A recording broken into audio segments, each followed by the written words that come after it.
Today we'll be talking about the United Monarchy. And before we do that, let's take a look at what is happening in other parts of the Middle East, because one part affects another part. And we'll deal first with Mesopotamia. The Assyrians were in a struggle for survival against the Arameans. The Arameans were settled along the eastern banks of the Tigris. They had overrun some Assyrian territories and driven out the Assyrian population. Ashur-dan recouped Assyrian losses along the Tigris, and he repatriated large numbers of Assyrians. At the beginning of the 10th century, the Babylonians and Assyrians were being overrun by the Arameans. But Ashur-dan and Adad-nirari saved the day for the Assyrians. Now we'll find that those Assyrians are what became a thorn in the flesh to the Israelites later on. Then in North Syria, the descendants of the Akhlamu and Sutu, who had harassed the caravan routes from Mesopotamia to Syria during the Bronze Age, now threatened the Babylonians and Assyrians and established territorial states. The dominant people, however, were the Arameans. And in Egypt, Merneptah and Ramses III defended Egypt from invasion by the Libyans and their allies. And Ramses brought back massive numbers of prisoners, including women and children, and settled them in the delta. The men were used for the military. In the mid-10th century, Sarsanis, the last king of the 21st dynasty, appointed Shoshenq commander-in-chief of the army. He became the new pharaoh, and he was able to reunite Egypt once again. Along the Phoenician coast, there is diplomatic and commercial relations maintained between Egypt and Byblos.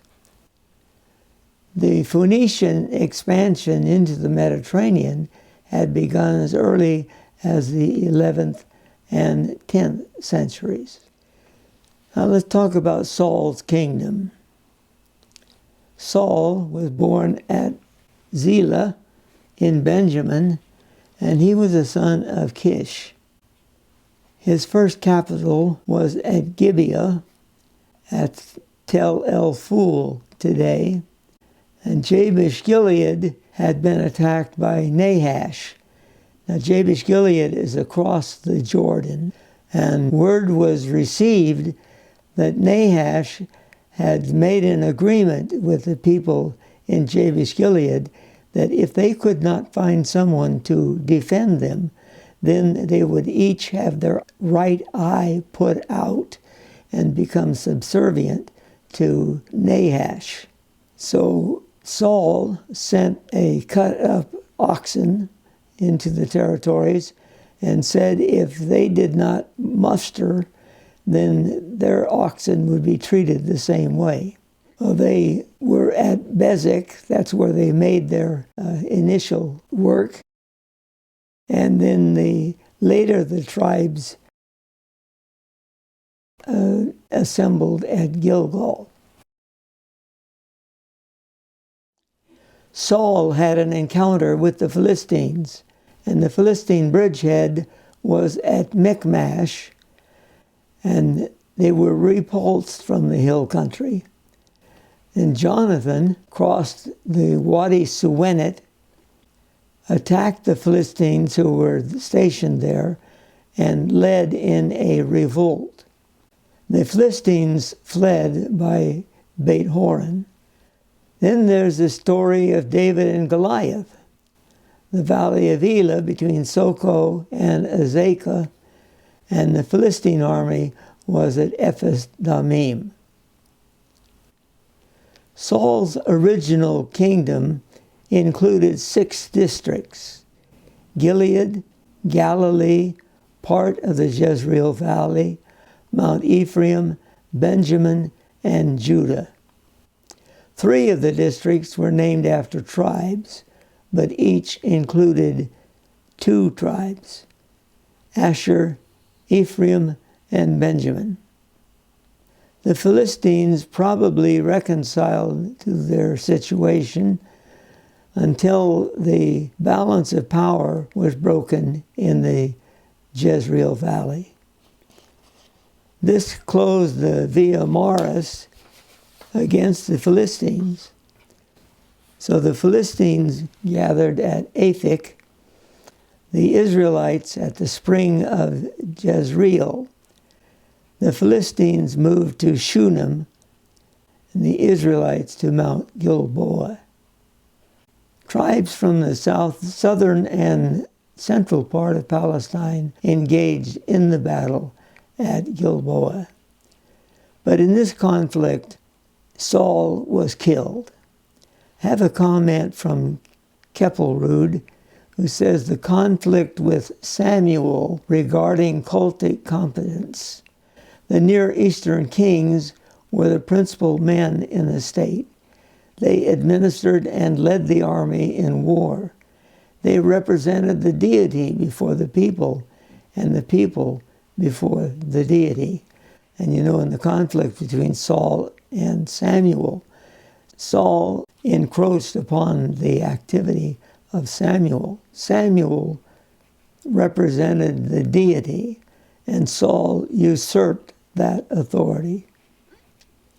And note says, the quarrel between Samuel and Saul stemmed from the fact that the relationship between the king's sacred and secular functions were ill-defined, and the secular requirement of the monarchy conflicted with the ancient sacred traditions.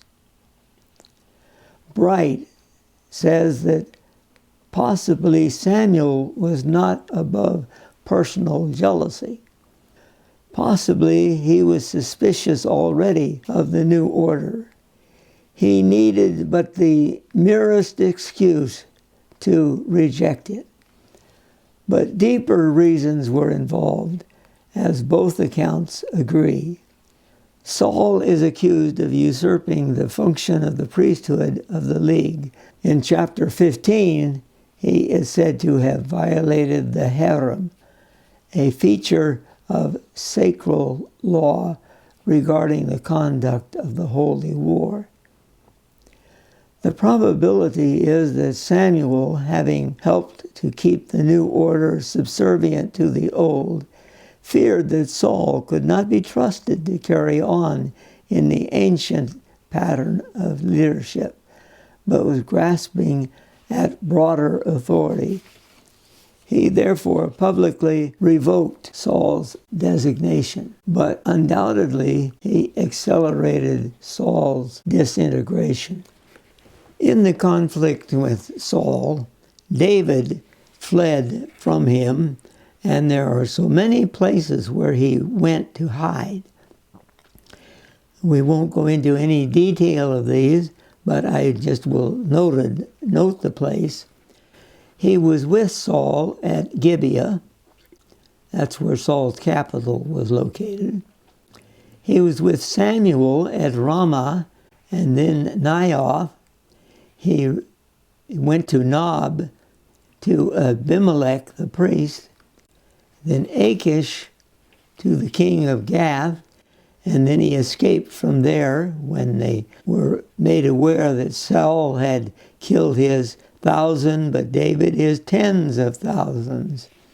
Then he went to the cave of Adullam, to Mizpah in Moab, the stronghold, which is probably Masada, the forest of Hereth, Keilah, Horish in the desert of Ziph, the desert of Maon in the Arabah south of Jeshimon, Ein Gedi, the stronghold again, the desert of Maon, the desert of Ziph, the hill of Hakilah facing Jeshimon, And then he finally went to Achish, king of Gath. And then he was with Achish for over a year. And Achish gave him the city of Ziklag as his living place. Tel Esh-Shariah on the Wadi El-Shariah, east of Gerar, and northwest of Beersheba. David had many campaigns from Ziklag. The Geshurites, the Gerakites, and the Amalekites were all attacked by David. He delivered the residents of the Negev from the pressure of marauders. He sent gifts from these various campaigns to Bethel, Ramoth of the Negev, Aroer, Hormah, the cities of the Jerahmeelites and of the Kenites, and towns in the southern Judean hill country, Jatir, Eshtemoa, and Hebron. Now, for David's rise to power, he inquired after the death of Saul if he should go to the territory of Judah, and God told him he should, and he told him to go to Hebron. So David went to Hebron, and he took his wives, and he lived there. And then there was an intertribal war with the followers of Saul. They met at Gibeon. There was a duel between David's forces and Ishbosheth's forces. And this led to the death of Asahel, the brother of Joab. Finally, 2 assassins from a clan of Gibeonites, reckoned as a part of Benjamin, but their clan had fled to Gittaim. Their act of regicide, the killing of Ishbosheth, may have been in revenge for Saul's acts of cruelty against their clan. David then moved his capital to Jerusalem, and it became the city of David. David founded a capital that was neutral in relation to all of the quarreling tribes. Then David had conquests in Transjordan and in Syria. Moab was conquered and reduced to vassal status. David had control of the tableland north of the Arnon. Aramean alliance from Beth Rehob and Zobah. This involves David and Bathsheba. Hadadezer was the enemy of David, and David's conflicts and interaction with the many Aramean groups is thoroughly compatible with what is known about the Arameans in that period. He made a treaty with Hamath. Toy's act was the beginning of a long-standing tradition of friendship between the two states. There's the conquest of Edom now took place. Hadad, a child from the Edomite royal house, was smuggled to Egypt. And then Helam in northern Transjordan. From the situation that prevailed early in Solomon's reign, David's rule extended to Tadmor and Tiphsah on the Euphrates. He controlled the entire King's Highway from Edom to Damascus and the Euphrates. The Phoenicians on the Lebanese coast had peaceful relations with David. The kingdom at the height of expansion was David's realm, and that was from Lebo Hamath and the Lebanese border to the Mediterranean Sea, to the desert, and to the Egyptian border. So he actually controlled all of the territory that was promised to Abraham. Then David ordered that a census be made.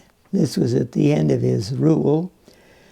And he must distinguish between the conquered territories in Transjordan, governed by commissioners or vassal princes, Edom, Moab, Ammon, and the various Aramean states, and the land of Israel. According to 2 Samuel 24, talking about Joab and the census, after crossing the Jordan, they camped near Aroer, south of the town in the gorge, and then went through Gad and on to Jezer. They went to Gilead and the region of Tatim Hodashi, and on to Dan Ya'an, and around to Sidon. Then they went toward the fortress of Tyre, and all the towns of the Hivites and Canaanites. Finally, they went on to Beersheba in the Negev of Judah.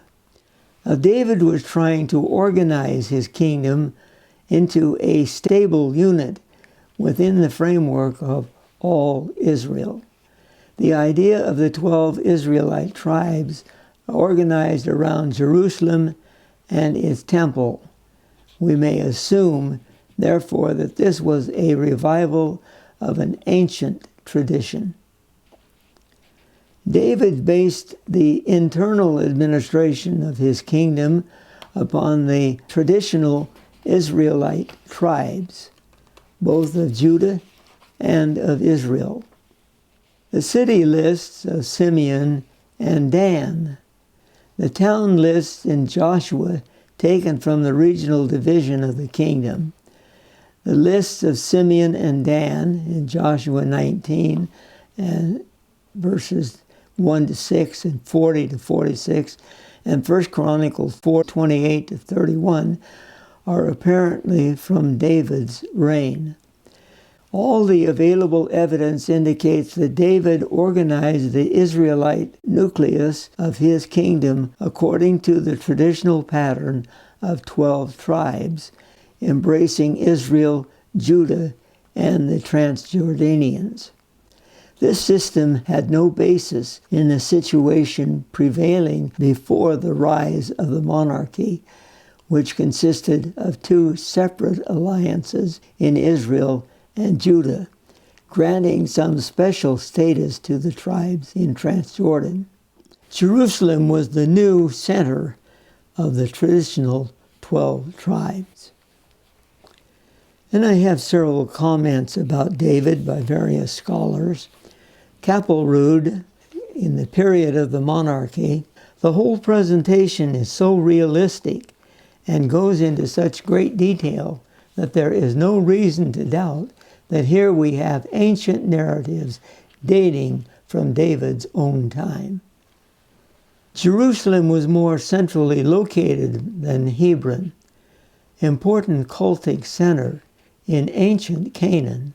The cultic leadership thus seemed to have been entirely in David's hands, which was in conformity with the prevailing interpretation of the Oriental kingly ideal. Abraham had been approached by the king of Salem, or Melchizedek, who was also at Jerusalem.